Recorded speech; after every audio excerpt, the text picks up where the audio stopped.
Cell का सबसे important, सबसे बड़ा, और किसी भी सेल को अगर आप माइक्रोस्कोप पे देखें, आम माइक्रोस्कोप के अंदर भी आप ऑब्जर्व करेंगे, कंपाउंड माइक्रोस्कोप में, तो सबसे पहले और सबसे वाज़ेह जो स्ट्रक्चर आपको नजर आएगा वो उसका न्यूक्लियस होगा। तो न्यूक्लियस सबसे क्लियर भी नजर आता है, सबसे लार्जेस्ट ऑर्गेनेल भी है, और फंक्शन वाइज भी सेल के अंदर सबसे जो इंपॉर्टेंट ऑर्गेनेल है वो उसका क्या है, न्यूक्लियस है, क्योंकि न्यूक्लियस सेल के अंदर होने वाली एक्टिविटीज के बारे में क्या करता है, कमांड देता है। न्यूक्लियस नट को कहते हैं, दानानुमा चीज, और दूसरा मतलब इसका क्या है, सेंट्रल, क्या दरमियानी चीज जो है उसको हम क्या कहते हैं, न्यूक्लियस। मरकज के लिए ये लफ्ज इस्तेमाल होता है। सो न्यूक्लियस का डबल मेम्ब्रेन है जो कि डबल फॉस्फोलिपिड बाइलेयर है, उसके अंदर उसका क्या है, एक क्रोमैटिन नेटवर्क है, या आप कहेंगे एक semi fluid gel like matrix है जिसको हम न्यूक्लियोप्लाज्म कहते हैं। उसके सेंटर में जो न्यूक्लियस के दरमियान डार्कली स्टेन, जो यानी एक दाबनुमा वाज़ेह स्ट्रक्चर नजर आता है किसी न्यूक्लियस के अंदर, वो उसका न्यूक्लियोलस होता है। सबसे पहले इसकी डिस्कवरी पर बात करते हैं। न्यूक्लियस को डिस्कवर किया था रॉबर्ट ब्राउन ने 1838 के अंदर, और फिर इसको डिफाइन करते हैं कि न्यूक्लियस को हम किस तरह एक्सप्लेन करेंगे या डिफाइन किस तरह से करेंगे।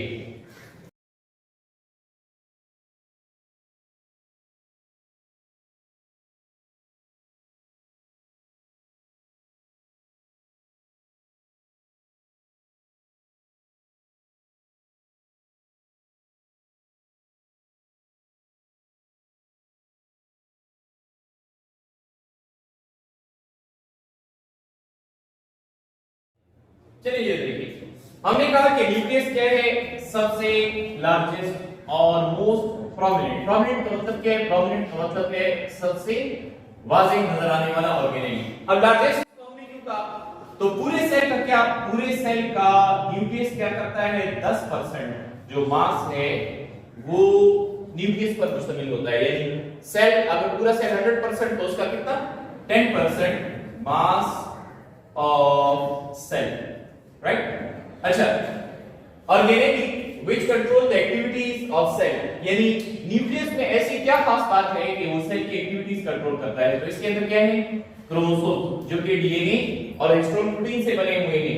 इसी तरह उस डीएनए से क्या बनेगा, आरएनए बनेगा, और न्यूक्लियस के सेंटर या न्यूक्लियोलस के अंदर क्या है, राइबोसोम जो है उनकी सिंथेसिस होती है। तो किसी भी सेल के अंदर या लिविंग ऑर्गेनिज्म की बॉडी में जो प्रोटीन्स हैं वो एक बेसिक या बुनियादी रोल प्ले करते हैं। या ऑर्गेनिक कंपाउंड में पर्टिकुलरली एनिमल्स के अंदर सबसे ज्यादा पाया जाने वाला ऑर्गेनिक कंपाउंड वो भी क्या है, प्रोटीन है। लिहाजा प्रोटीन की जो सिंथेसिस है उसका सारा दारोमदार किस पर है, उसके न्यूक्लियस पर है। और ये तो आप सबको पता होगा कि न्यूक्लियस होता है यूकेरियोटिक सेल के अंदर, यानी न्यूक्लियस के लिए वर्ड यूज होता है किसका, न्यूक्लियस के लिए वर्ड हम यूज करते हैं कैरियन का। सो अब न्यूक्लियस जो है ये क्या है, nucleus is characteristic of eukaryotic sales.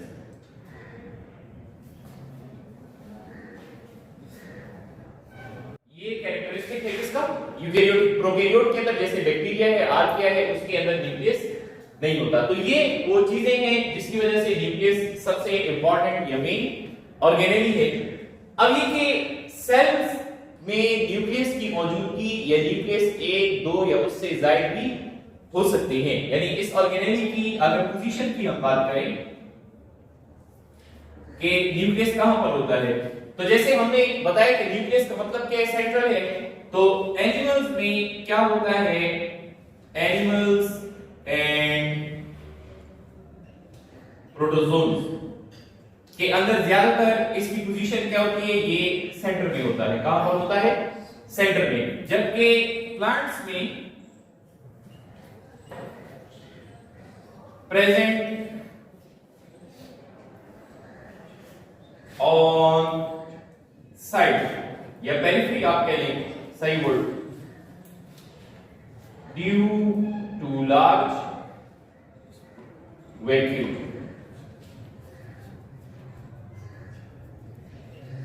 Plant के अंदर एक लार्ज सेंट्रल वैक्यूल होता है जो कि हमारा एक दूसरा टॉपिक है उसमें डिस्कस कर चुके हैं। तो वैक्यूम की वजह से ये न्यूक्लियस थोड़ा साइड पर होता है। एक एक्सेप्शन ये भी साथ में नोट कर लें कि जो मसल सेल्स हैं ह्यूमन बॉडी के, तो muscle cells also have nuclei in periphery। Muscle cells के अंदर भी न्यूक्लियस क्या होता है, साइड पर होता है। यानी अगर मसल फाइबर को आप ऑब्जर्व करें तो मसल फाइबर के अंदर बहुत सारे क्या होते हैं, बहुत सारे मसल फिलामेंट्स होते हैं, और इसके साथ यहाँ साइड पर क्या मौजूद होंगे, साइड पर जो है न्यूक्लियाई मौजूद होते हैं। मसल सेल में चूंकि एक न्यूक्लियस नहीं होता, एक से ज्यादा न्यूक्लियस होते हैं, तो एक से ज्यादा न्यूक्लियस के लिए हम न्यूक्लियाई का वर्ड यूज करते हैं। अब उससे आगे चलें कि किसी सेल में न्यूक्लियस ऐसे भी हो सकता है, बाद सेल्स ऐसे हैं जिसके अंदर क्या है, जैसे मैच्योर रेड ब्लड सेल होता है, उसमें ना माइटोकॉन्ड्रिया होता है और ना उसके अंदर न्यूक्लियस होता है। यानी है यूकेरियोटिक सेल, लेकिन यूकेरियोटिक सेल होने के बावजूद उसके अंदर क्या है, यूकेरियोटिक सेल होने के बावजूद उसके अंदर न्यूक्लियस नहीं है।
अच्छा देखिए, एक बात तो हमने डिस्कस कर ली कि सेल के अंदर क्या होता है, एक न्यूक्लियस होगा।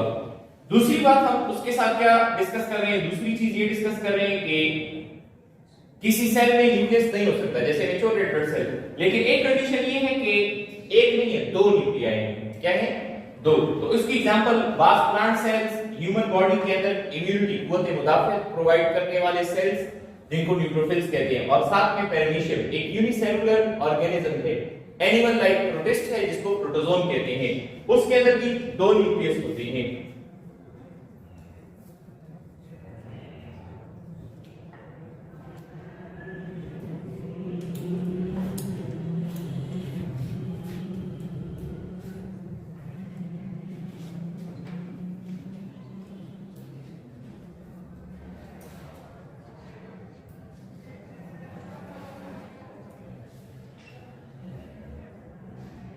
अच्छा, जैसे यहाँ डायग्राम के अंदर हमने न्यूक्लियस की पोजीशन में बताया कि मसल सेल्स में, किसके अंदर, मसल सेल्स के अंदर न्यूक्लियस की तादाद ज्यादा होती है, बहुत सारे न्यूक्लियाई होते हैं। तो इसी तरह ये कि मसल में, जिगर में, लिवर के सेल्स के अंदर और रसोली जो बन जाती है, ट्यूमर सेल्स, इन सब में न्यूक्लियस की तादाद क्या है, इन सब के अंदर न्यूक्लियस की तादाद ज्यादा होती है, बहुत सारे न्यूक्लियस इनके अंदर मौजूद होंगे।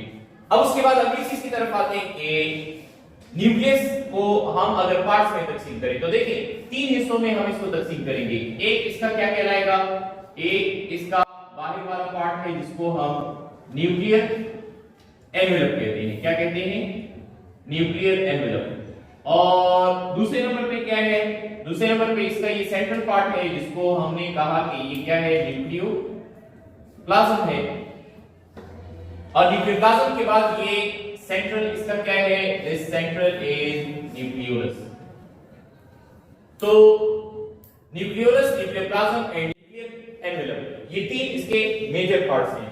अब अगर हम बात करें कि इसकी न्यूक्लियर एनवेलप की, ये स्ट्रक्चर क्या है, this structure is of nuclear envelope. अब nuclear envelope double phospholipid bilayer से बना हुआ है, यानी ये इसका क्या है, ये इसका आउटर मेम्ब्रेन हो गया और ये वाला इसका क्या हो गया, इनर मेम्ब्रेन। दोनों जो मेम्ब्रेन्स हैं तो दोनों एक ये भी फॉस्फोलिपिड बाइलेयर है और ये भी फॉस्फोलिपिड बाइलेयर है।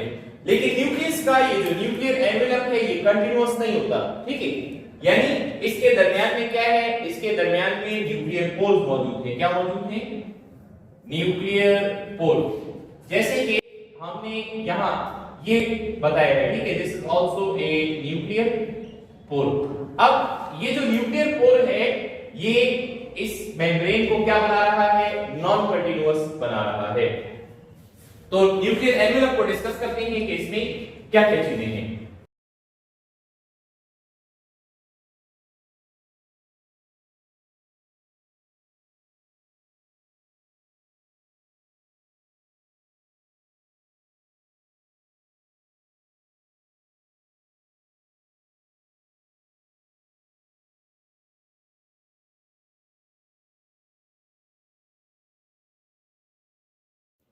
चलिए ये देखिए, न्यूक्लियर एनवेलप ये डबल फॉस्फोलिपिड बाइलेयर है जैसे हमने यहां पर बताया। फिर ये कि ये नॉन कंटीन्यूअस मेम्ब्रेन है जिसमें पोल्स हैं।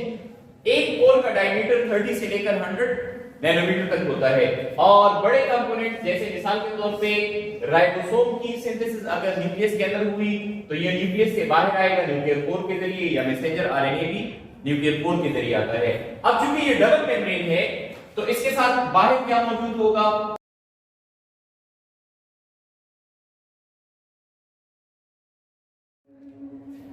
तो बाहर वाली मेम्ब्रेन के साथ रफ एंडोप्लाज्मिक रेटिकुलम है और उसके साथ क्या अटैच है? राइबोसोम्स अटैच हैं। जबकि अंदर वाला मेम्ब्रेन जो है उसमें न्यूक्लियस के कंटेंट को क्या किया हुआ है? बंद किया हुआ है, एनक्लोज किया हुआ है। So we can say that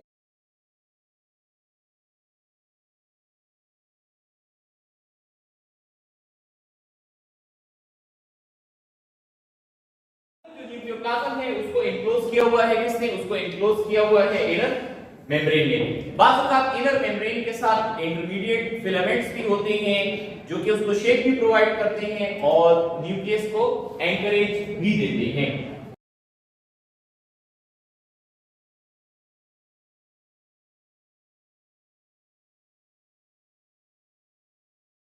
lecture के पहले हिस्से में हमने न्यूक्लियस में जो उसकी डेफिनेशन है और सेल के अंदर कितने न्यूक्लियस हो सकते हैं उनके बारे में स्टडी किया। उसके साथ साथ अब किस चीज के बारे में पढ़ेंगे? उसके साथ साथ हम पढ़ेंगे कि न्यूक्लियस में जो न्यूक्लियर एनवेलप है उसके अलावा जो न्यूक्लियोप्लाज्म है और न्यूक्लियोलस ये किन किन चीजों से बने हुए हैं, ठीक है। एक बात हमने ये डिस्कस की कि न्यूक्लियर मेम्ब्रेन के अंदर इंटरमीडिएट फिलामेंट्स होते हैं। तो ये इंटरमीडिएट फिलामेंट्स किस प्रोटीन से बने हुए हैं? These intermediate filaments are made of nuclear lamin, ठीक है। तो या जनरली इनके लिए लेमिन्स कवर्ड यूज होता है। तो लेमिन, केराटिन और वायमेंटिन इंटरमीडिएट फिलामेंट्स के प्रोटीन है जो कि सेल में भी होते हैं और लेमिन फिर मौजूद होगा किसके अंदर? This is also present with the nucleus.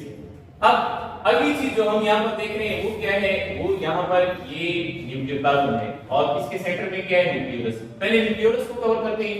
Nucleolus को कवर करने के बाद हम जो न्यूक्लियोप्लाज्म है इस पर शुरू करते हैं।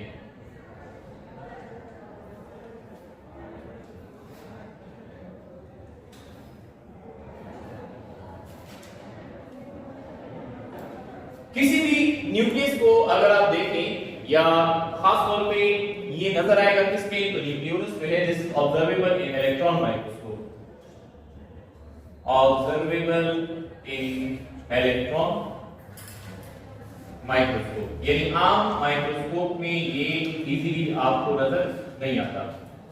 दूसरी चीज ये कि ये कैसे होगा? तो dark state structure in center of nucleus।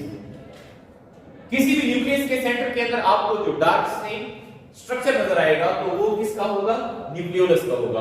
और जैसे हमने न्यूक्लियस की बात की कि सेल के अंदर एक, दो या उससे ज्यादा न्यूक्लियस हो सकते हैं, तो इसी तरह न्यूक्लियस के अंदर जो न्यूक्लियोलस है तो सेल्स या न्यूक्लियाई have one और मल्टीपल न्यूक्लियोलाई। यानी ये जो न्यूक्लियोलस है ये भी एक हो सकता है, ये एक से ज्यादा हो सकता है। न्यूक्लियस की डेफिनेशन में हमने ये बात की कि न्यूक्लियस सेल की तमाम एक्टिविटीज को कंट्रोल करता है। सेल की तमाम एक्टिविटीज को कैसे कंट्रोल करता है कि इसके अंदर डीएनए है, आरएनए है और साथ में क्या है, राइबोसोम्स। अब सेल की एक्टिविटीज को कंट्रोल करने में या सेल की एक्टिविटीज को चलाने में एक बुनियादी काम प्रोटीन्स का है। किसका है? प्रोटीन्स का। तो प्रोटीन्स बनाने के लिए जो ऑर्गेनेली है राइबोसोम, उसकी सिंथेसिस कैसे होती है? तो राइबोसोम्स की जो सिंथेसिस है उसका बुनियादी ताल्लुक किसके साथ है? न्यूक्लियोलस के साथ है।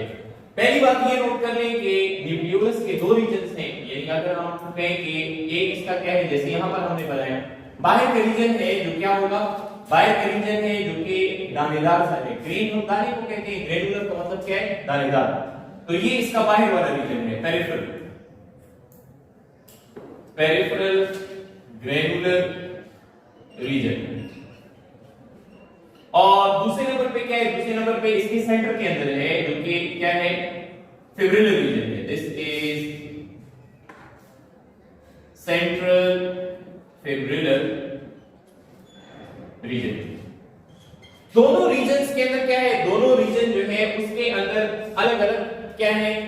स्ट्रक्चर्स हैं। जैसे पेरिफेरल ग्रेनुलर रीजन में वो राइबोसोम जो अभी मैच्योर नहीं हुए, यानी उससे एक फंक्शनल राइबोसोम नहीं बना, इब्तिदाई कंडीशन में है, उसको हम कहते हैं प्रीकर्सर। तो इसके अंदर प्रीकर्सर मौजूद हैं, precursors of ribosome, precursors of ribosome. Central fibrillar region में क्या है? तो सेंट्रल फिब्रिलर रीजन के अंदर वो डीएनए है जिस पर जीन मौजूद है राइबोसोमल आरएनए के। वो डीएनए है जिस पर जीन मौजूद है, किसके? राइबोसोमल आरएनए के। ये जीन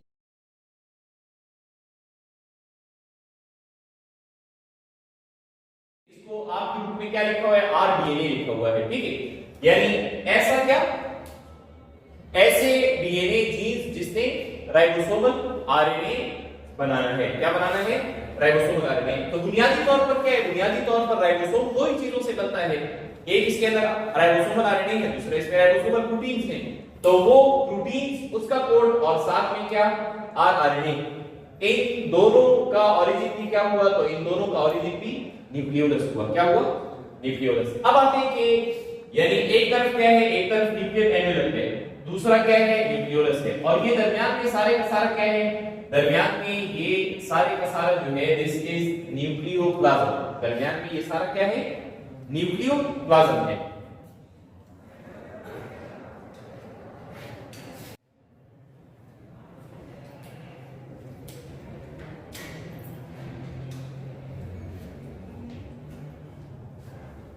अच्छा देखिए, न्यूक्लियोप्लाज्म किस चीज पर मुश्तमिल है? तो न्यूक्लियोप्लाज्म बुनियादी तौर पर ये क्या है? जैसे क्लास 9 में आपने पढ़ा होगा क्रोमेटिन नेटवर्क है। ये क्या है?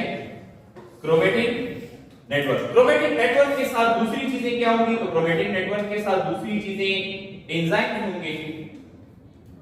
जैसे हम कह सकते हैं मिसाल के तौर पे डीएनए पॉलीमरेज होगा, आरएनए पॉलीमरेज होगा, कुछ लाइगेजेस हो सकते हैं एक्सेट्रा, ठीक है। ये डीएनए पॉलीमरेज, आरएनए पॉलीमरेज वगैरह ये एंजाइम मौजूद होंगे। इसी तरह बाज amino acids, proteins, ions, salts वगैरह।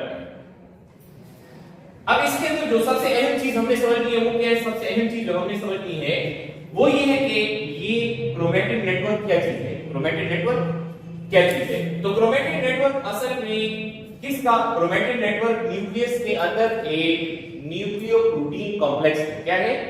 न्यूक्लियोप्रोटीन कॉम्प्लेक्स की हम इसकी कंपोजिशन बता रहे हैं। Nucleoprotein complex. न्यूक्लियोप्रोटीन कॉम्प्लेक्स में न्यूक्लियो का लफ्ज किसका हो गया? तो न्यूक्लियो असल में डीएनए है। न्यूक्लियो असल में क्या है? डीऑक्सीराइबोन्यूक्लिक एसिड है। और प्रोटीन इसके अंदर कौन से हैं? तो प्रोटीन इसके अंदर हिस्टोन प्रोटीन्स हैं। क्या है? Histone proteins. अब जरा गौर से आपने इस बात को समझना है। देखिए, जब सेल डिवीजन नहीं हो रही होती, जब सेल डिवीजन नहीं हो रही होती तो उस दौरान क्या है, जब सेल डिवीजन नहीं हो रही उस दौरान डीएनए और हिस्टोन प्रोटीन ये क्या होते हैं, अनकॉइल्ड और अनकंडेंस्ड होते हैं। क्या होते हैं, अनकॉइल्ड और अनकंडेंस्ड। यानी मिसाल के तौर पे फर्ज करें ये क्रोमोसोम है, ठीक है, तो क्रोमोसोम में कहता हूं कि ये कॉइल्ड और कंडेंस्ड फॉर्म है। अब ये क्रोमोसोम अगर इस तरह बिखरा हुआ पड़ा है, क्या है, बिखरा हुआ पड़ा है, तो ये क्या हो गया, अनकॉइल्ड और अनकंडेंस्ड है या अनकंडेंस्ड है। अब मैंने इसको इकट्ठा कर लिया तो इसका मतलब क्या हुआ, इसका मतलब ये हुआ कि ये कंडेंस्ड फॉर्म में आ गया। किसमें आ गया, कंडेंस्ड फॉर्म के अंदर आ गया। सो न्यूक्लियोप्रोटीन कॉम्प्लेक्स में ये असल में क्या चीज है, तो this is uncoiled and uncondensed chromosomes. Uncoiled and uncondensed chromosome होंगे। ये जो अनकॉइल्ड अनकंडेंस्ड क्रोमोसोम है इसकी कंडेंसेशन कब होती है, तो जब सेल डिवीजन होगी। जब क्या होगी, cell division, they condense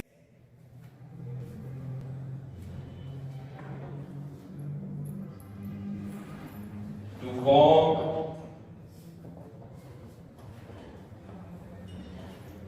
thread like chromosomes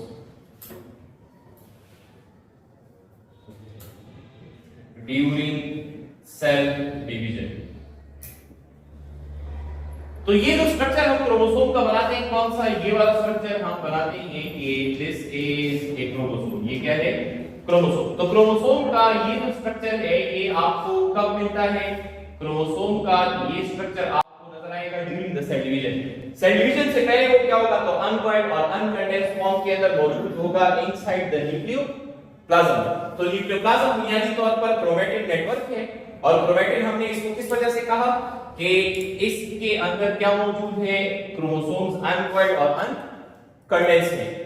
अब इसके अंदर एक और तकसीम है कि ये जो न्यूक्लियोप्रोटीन कॉम्प्लेक्स है, तो क्रोमोसोम का अगर स्ट्रक्चर हम देखें, क्रोमोसोम के स्ट्रक्चर में इसके टिप्स के ऊपर क्या होते हैं, इसके टिप्स के ऊपर स्ट्रक्चर होते हैं जिनको हम टीलोमर्स कहते हैं। क्या कहते हैं, टीलोमर्स।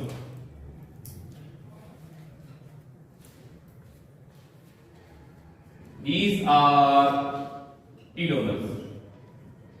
अब टीलोमर्स बेसिकली क्या बनाते हैं, they are made of heterochromatin. ये किससे बने हुए हैं, हेट्रोक्रोमेटिन से बने हुए हैं। और दूसरे नंबर पे क्या है, दूसरे नंबर पे ये वाला पार्ट है, तो ये किससे बना हुआ है, ये बना हुआ है यूक्रोमेटिन से। यूक्रोमेटिन, इसको हेट्रोक्रोमेटिन क्यों कहते हैं, इसलिए कि इस पर नॉन कोडिंग सीक्वेंसेस मौजूद हैं। तो हेट्रोक्रोमेटिन आपको कहां पर मिलेगा, हेट्रोक्रोमेटिन आपको इधर पेरिफेरी पर मिलेगा। कहां पर मिलेगा, न्यूक्लियोप्लाज्म के किनारे पर मिलेगा आपको। क्या, you will find the heterochromatin. और यूक्रोमेटिन कहां पर होता है, तो यूक्रोमेटिन जो है यहां पर इस सारे सेंटर के अंदर, इसके अंदर जो सेंट्रल रीजन है इसके अंदर आपको मिलेगा यूक्रोमेटिन। इसमें क्या मिलेगा, यूक्रोमेटिन, और पेरिफेरी के अंदर मिलेगा हेट्रोक्रोमेटिन। इसके साथ एक और इंफॉर्मेशन ये भी नोट कर लें कि न्यूक्लियस के अंदर, जैसे ह्यूमन सेल अगर लेंगे तो इसके अंदर 23 क्रोमोसोम्स हैं। हर क्रोमोसोम अपनी एक खास जगह के ऊपर पड़ा होगा। हर क्रोमोसोम अपनी एक खास जगह के ऊपर क्या है, पड़ा हुआ होगा। और यानी ये क्रोमोसोम आपस में एक दूसरे के साथ क्या होते हैं, मिक्स, इंटरमिंगल नहीं होते। तो ये न्यूक्लियस था सेल का सबसे बड़ा ऑर्गेनेली, जिसके 3 मेन पार्ट, न्यूक्लियर एनवेलप, इसी तरीके से न्यूक्लियोप्लाज्म और न्यूक्लियोलस जो है उसके बारे में हमने पढ़ा।